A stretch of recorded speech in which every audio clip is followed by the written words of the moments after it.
Hey, it's RayseTheGame, and in this video I'm going to share with you my favourite 5 study techniques. And I'm a school motivational speaker, ADHD studies coach, teen behaviour expert, and my RayseTheGame motivational study skills program, I have put 100,000 students through this seminar, so I know what it works when it comes to school, study and exams. And during the week I was in a school in Tipperary.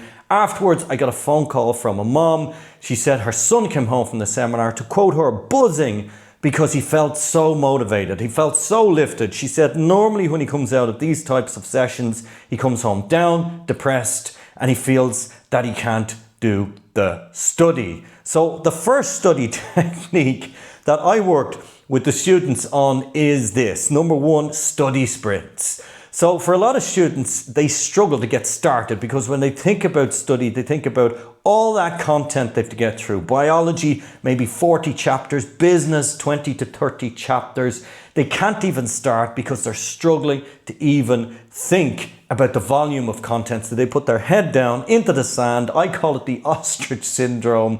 But that's why I invented the study sprint. Why? Because of phones. Today, we struggle to focus with concentration. We can't actually focus on starting. And for me, I start with a study sprint. My 30-minute study sprint, based on the Pomodoro technique, is when I show students my framework of how to study. And what I like is short bursts, especially for the ADHD brain that struggles with task initiation and also to focus and concentrate.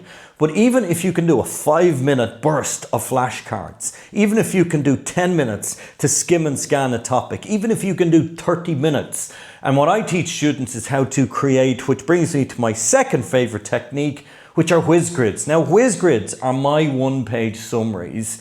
And for many years, I used to teach mind maps. Now, I like mind maps, but many students don't like them. They're squiggly, they're messy, they're hard to put together. What are they? They're one-page summaries. And a couple of years ago, I was working with a student in London, and he did not like the mind map. And in the end, I took an A4 page, turned it around landscape, drew 2 lines down, 2 lines across. I put the name of the topic in the center, and we started to work our way around just like a clock. And we bullet pointed the headings and the keywords, and he loved this. And for students who have especially dyspraxia, where they struggle to hold a pen, this is a brilliant tool. But for all students, what I try to do is create a cheat sheet. So for every topic that you're doing, especially in subjects like history or geography or science, biology, physics, chemistry, business, you create this one-page cheat sheet. I call them WhizGridz because you whiz through them very quickly. And the night before an exam, you've got a folder with a bank of one-page summaries, your WhizGridz. This will give you the edge, which brings me to technique number 3, active recall. So according to John Dyslexic, the best or one of the best study techniques, and he did a research paper on how to study, and he put together the top 10 techniques. Well, one of the best is active recall. What is that? That's the science of testing yourself. So even if you get a flashcard and you put a definition on one side, you turn it over, and on the other side, it reveals the answer. And just this science of testing yourself, asking yourself definitions, quotes, putting down, especially for subjects like English, biology, physics, even having your formula in maths. Those flashcards are forcing your brain to remember. And when you're forcing your brain to recall and remember the information, that's the best technique of all. Which brings me to technique number 4. And my 4th favorite technique is the Feynman technique. Now, the Feynman technique is where you take a whiteboard and literally you pretend to teach a class. It's named after the physicist, Dr. Richard Feynman, who was absolutely one of the best teachers ever. And he figured that if you could teach someone else, if you could explain a concept, then that is the best way to actually learn and study. And I remember many moons ago when I was doing the Leaving Cert, a friend of mine, Neve, we were doing a geography test. And she hadn't studied. The topic was erosion. And she said, what do I need to know?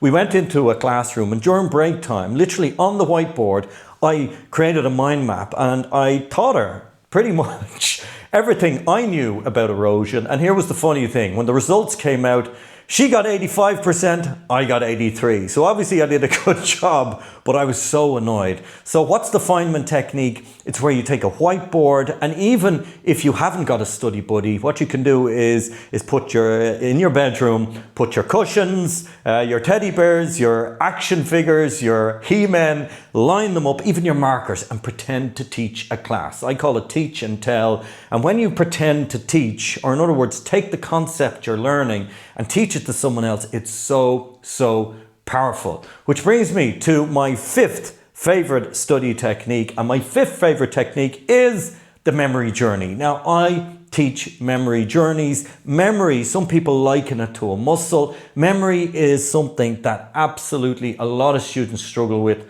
retention. And when I'm coaching students, and I have a program where I coach ADHD, Dyslexic, Dyspraxic, ASD students, one of the biggest issues they struggle with is retention. And it's so frustrating when you walk into an exam and you've spent the night before, maybe the week before, studying all this material, and then you start to panic when you're in the exam and all the information evaporates from your brain. And how a memory journey works is where you use loci. What are loci? This comes after the Latin word for location.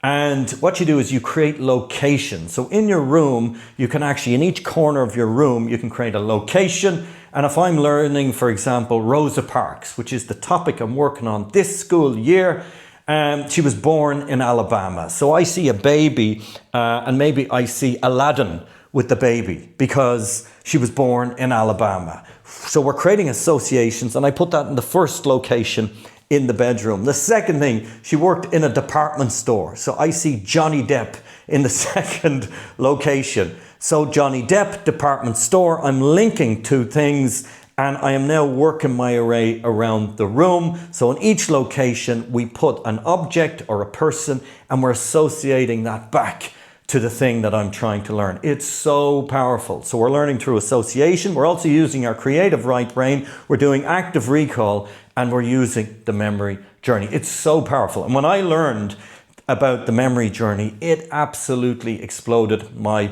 learning. So if you are struggling with focus, you can actually go and click this video up here. That's a great one on focus. So there you go. That is my top 5, my favorite 5 study techniques. So if you like this video, click a like. If you want my coaching, go to RayseTheGame.com. If you want me to coach your team, go to RayseTheGame.com. And remember, guys, day by day, we are raising the game.